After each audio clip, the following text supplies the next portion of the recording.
Good morning. এখন আমি স্নান করে পুজো দিতে যাব, রেডি হয়ে গেছি। আর এখন আমার ভাইও এসে গেছে। তুমি কি মন্দিরে যাবে আমাদের সাথে? হ্যাঁ যাব। তো দ্রুত পড়ে নাও। গুড মর্নিং বন্ধুরা, দেখতেই পাচ্ছেন মিটি ভিডিওটা আজকে শুরু করেছে। আর আমরা একটু এসেছি দুর্গা মন্দিরে পুজো দিতে। আজকে আমার জন্মদিন, আর পুজো দিয়ে আজকের দিনটা আমি শুরু করলাম। মিটিও এসেছে আমার সাথে পুজো দিতে। তো পুজো দিয়ে তারপরে বাড়িতে গিয়ে একটু শুধু খাওয়া দাওয়ার আয়োজন করা হয়েছে। সবাই মিলে একসাথে খাবো। জন্মদিনে কোনো কেক টেক নেই, কিন্তু এমনি সবাই মিলে একটু খাওয়া দাওয়া হবে, সেরকমই প্ল্যান আছে। এবং প্ল্যানটা একদমই সার্টেন হয়েছে, তাই বেশি কিছু অ্যারেঞ্জ করা যায়নি। তো দেখা যাক। আর আজকে আমার জন্মদিন বলে আজকে আমার কোনো কাজ টাজ নেই, তাই স্নান করে শুধু পুজো দিয়ে দিলাম। রান্না বান্না সবাই মিলে করেছে। বস্তা বানিয়ে দিয়েছে পায়েস, যেটা জন্মদিনে একদম মাস্ট চাই।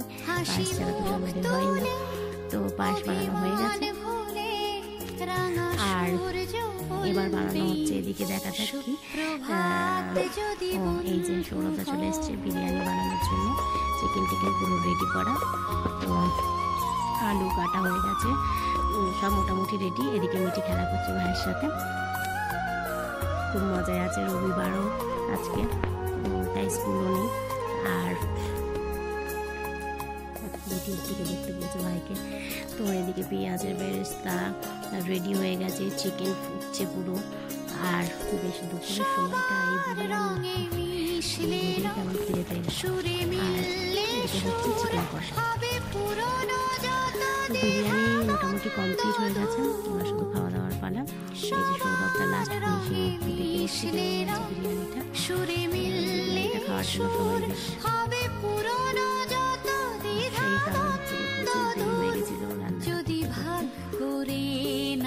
তো এবার খাওয়া দাওয়ার পালা, ঝটপট করে দেখে দেখা যাক